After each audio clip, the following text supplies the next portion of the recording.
Intre cineva cu Dow Trade. Să fie proof 1. Nu știu, ar trebui să intre din secundă în secundă. I-am trimis link-ul și acum ar trebui să intre, dar nu știu, nu prea văd că intră. Oh, bun, a intrat. Mamă, e de pe... E de... Stai să întreb ceva.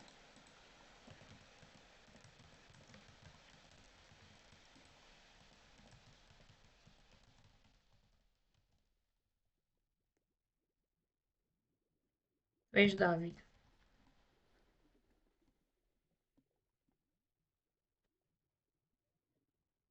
Ok. Mi le... Ți le dau. Ți le dau eu primul.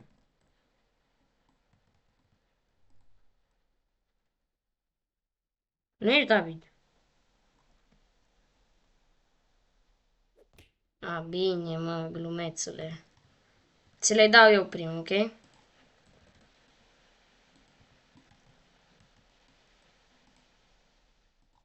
Ia los mobilis cum ne-am înțeles.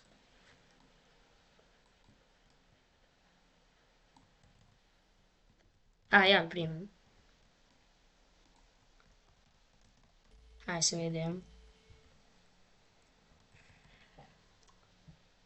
Bun, deci dacă vă întrebați, pot lua.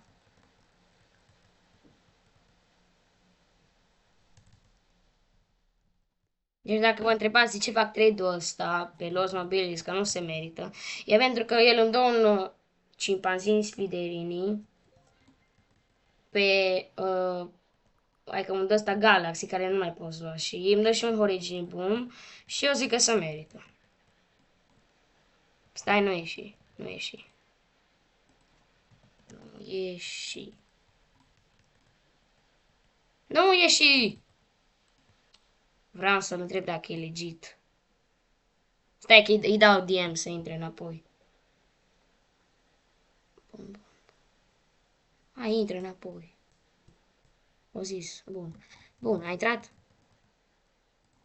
Am uitat să te întreb ceva. Sunt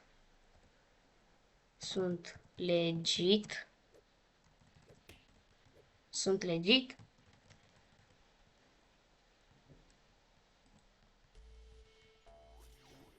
Zi, mă! Sunt legit? Ok. Bun. Deci ăsta e proof 1 că sunt legit. Dacă vreți să dăm 3 turi și cu voi, o să dăm. Mamă, ce bine arată ăsta aici în bază. Deci cam atât a fost un fel de short, a fost numai așa un proof. Dar tot o să-l punem la video și sper că credeți acum.